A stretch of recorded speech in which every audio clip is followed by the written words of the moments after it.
Ok, vamos a iniciar con la clase de las magnoliópsidas, la cual en este grupo se encuentra en la subclase Caryophyllidea del orden Caryophyllales. Vamos a estudiar en la clase la muestra de Amaranthus divius, que es llamada vulgarmente bledo.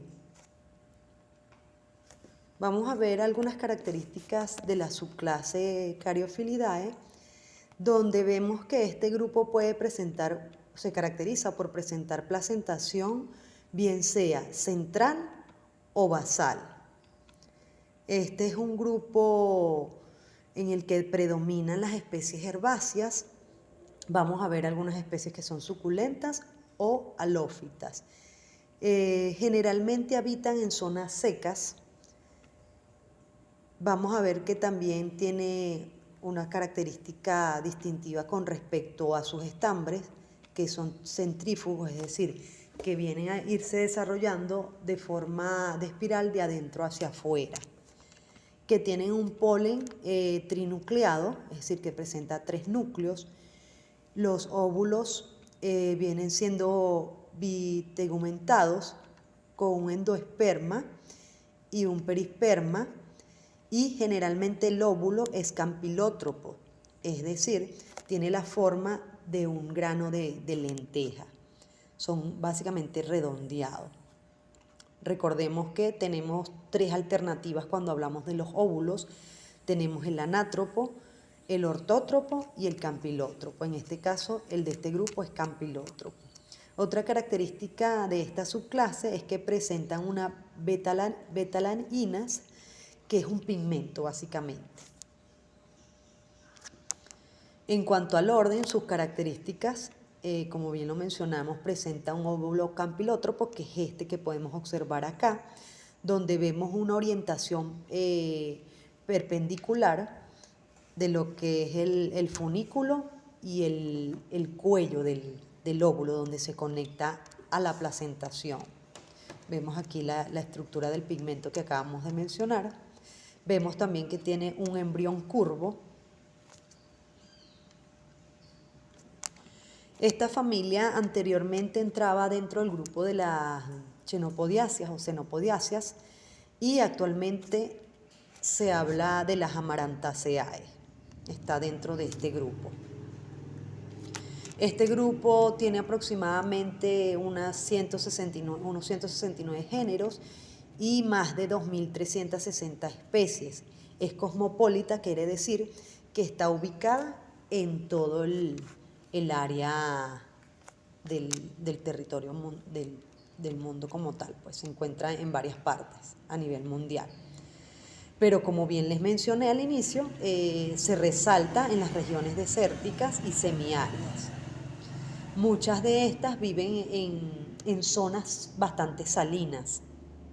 Existen algunos géneros que son bastante representativos o numerosos, por ejemplo la Xenopodium, aproximadamente unas 200 especies, el Atriplex, 100 especies, y allí mencionamos otras más, que se caracterizan por presentar numerosas especies dentro de ese género. Vemos entonces que resalta mucho lo que son el hábito herbáceo.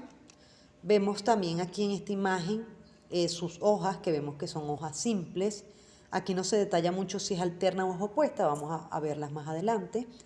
Vemos sus flores, vemos que son flores poco llamativas, no son de colores vistosos. ¿Qué nos induce esto? ¿Qué nos indica? Que su agente polinizador no son insectos, o sus agentes dispersores no son ni insectos ni aves, sino que viene siendo el agua o el viento, ¿sí?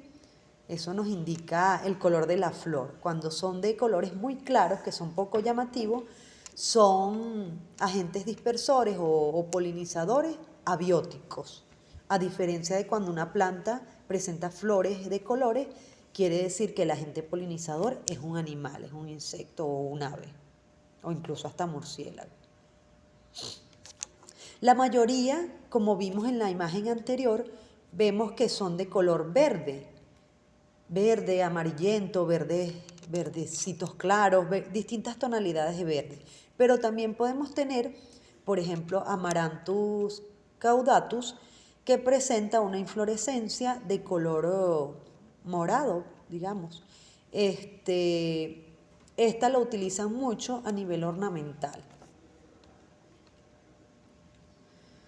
Como vemos acá, como les mencionaba, sus flores son pequeñas, verdosas, agrupadas o aglomeradas en las axilas. La inflorescencia puede ser de dos tipos, bien sea en panículas o en cimas. Son flores actinomorfas, es decir, que tienen varios planos de simetría, son hermafroditas también. Algunos en menos proporción las podemos encontrar también unisexuales.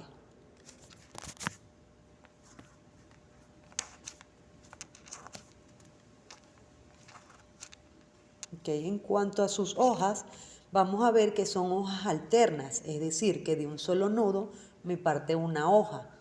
Raras veces podemos encontrarlas también opuestas. Ya vimos en la otra imagen que veíamos que era una hoja simple, entera, dentadas. ¿Qué quiere decirles dentadas? Que no es un margen liso, sino que presenta protuberancias o hendiduras, por decirlo así. Entonces, por eso les dice dentadas o lobuladas. Lobuladas, permíteme un momento. Lobuladas viene siendo, te voy a rayar aquí, así, ¿sí? Esto es lobulado. De hecho, muchas veces van a encontrar en la clave que les puede hablar del lobulado en los pétalos y sépalos que son unidos. ¿Sí? Al estar unido, entonces les dice que es lobulado, 3 lóbulos, 4 lóbulos. A eso se refiere cuando hablamos del lobulado, ¿sí? Frecuentemente pueden ser suculentas y a veces están reducidas esas hojas. Aquí podemos ver que la inflorescencia es axilar, sale de las axilas de las hojas que están alternas, ¿ok? Esta, por ejemplo, es el género Atriplec.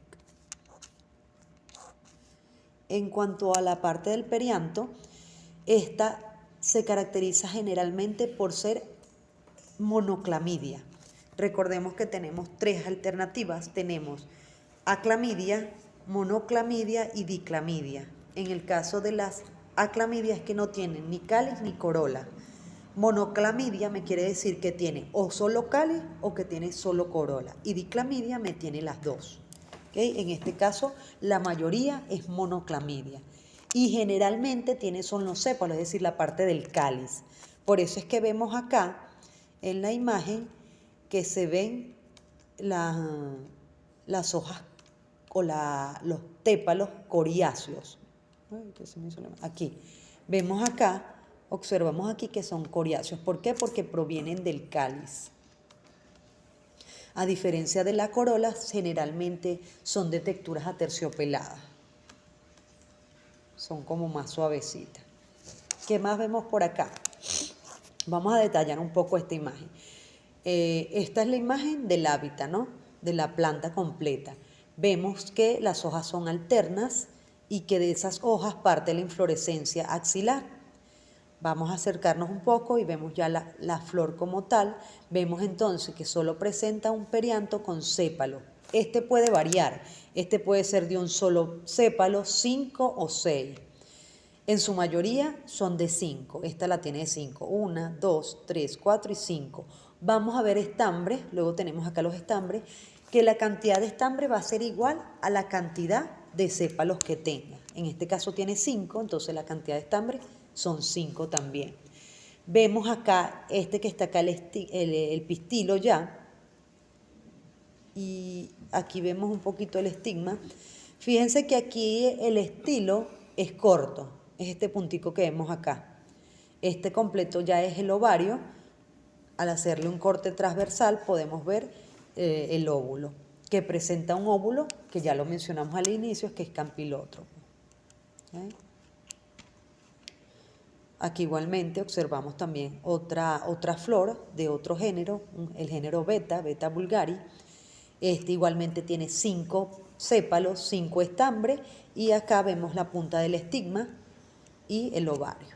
¿Okay? Aquí ya hay un corte longitudinal en la flor. Vemos los tépalos o los sépalos los estambres y vemos aquí lo que es el pistilo, ya con un corte transversal. Y ahí podemos observar entonces el lóbulo campilótropo que se observa allí. Aquí tenemos el diagrama floral. Vemos entonces que se representan los 5 sépalos, vemos los 5 estambres que están opuestos a los sépalos, ¿ok? O sea, aquí nos lo indican, ¿ves? Aquí nos dicen, los estambres se encuentran en igual número que los sépalos y están opuestos a ellos. ¿Qué te quiere decir opuestos? Que están al frente. La otra alternativa que puede existir, que no es en este caso, pero para que sepan, es que sean alternos, es decir, que van a estar ubicados aquí. De esta manera es opuesto y si están ubicados de este lado serían alternos. Vamos a ver en su mayoría que es un ovario súpero, más sin embargo, como es este caso, fíjense, este es un ovario súpero. ¿Por qué? Porque los sépalos y los estambres están saliendo debajo del ovario. El único grupo o género dentro de este grupo de la familia es la beta, que en este caso sí es semiínfero o incluso ínfero, ¿ves? Está saliendo a la misma altura, del ovario. Y otro punto importante que no les menciono acá, pero que se puede ver perfectamente en la imagen, es que es un primordio, es decir, un óvulo solitario, pero de un tamaño bastante grande en comparación con otras familias. Aquí vemos una fotografía, vemos lo que es la flor, vemos las anteras, esto que ven acá son las anteras, este que vemos acá es el ovario y este puntico viene siendo el estigma. Ya aquí va madurando, ya aquí se fecunda, aquí tenemos los granos de polen, vemos aquí la antera cerrada y aquí ya está abierta. Ocurre el proceso de fecundación, empieza a madurar, empieza a oscurecerse, de verde pasa a un color más oscuro, como rojizo o vino tinto, y posteriormente queda de color negro. A este fruto se le llama núcula indehiscente, que quiere decir que es un fruto que no se abre, ¿okay? No se abre por sí solo. Otra característica importante en cuanto al fruto es que presenta un cáliz persistente. ¿Qué les quiere decir eso? Que se forma el fruto y el cáliz sigue allí en el fruto. A eso es lo que le llamamos cáliz persistente. Ocurre también en el tomate, que lo vemos, ocurre también en la fresa, también vemos allí el cáliz persistente en ese caso. Aquí les muestro un género, Salicornia, que es halófito, que quiere decir que vive en ambientes con alto grado de salinidad, con suelos bastante salinos. Es muy común que estas especies se utilicen a beneficio en el sentido de que podamos identificar cuando los suelos son muy salinos, ¿sí? Esto nos permite diagnosticar, así como también hay suelos que son muy húmedos o suelos muy secos, ciertas especies de plantas nos permiten identificar las características que tenga el suelo. La importancia económica tenemos de varios tipos, tenemos las que son alimenticias, como tenemos la espinaca, la remolacha, la selga, la quinoa. Ornamental también tenemos, entre esos están 2 géneros, la cosia y la atriplec, y otros también que se extrae ciertos aceites o ciertos alcaloides para utilizarlo y procesarlo. En el caso alimenticio se utiliza directamente la planta, igualmente la ornamental, aquí sí no, aquí sí hay que sacar los alcaloides o las sustancias que necesitemos para luego procesarlas. Aquí vemos algunas imágenes de esas especies de importancia. Beta vulgaris, como dependiendo de la variedad, sería remolacha o acelga. Tenemos la espinaca, Spinacea oleracea. Tenemos la quinoa, también muy cultivada en zonas como de Ecuador, Bolivia y Perú. En Venezuela también se cultiva, pero en menos proporción. Xenopodium quinoa se llama. Tenemos la especie ornamental, Cosia scoparia. Esta lo utilizan a nivel de ornamento.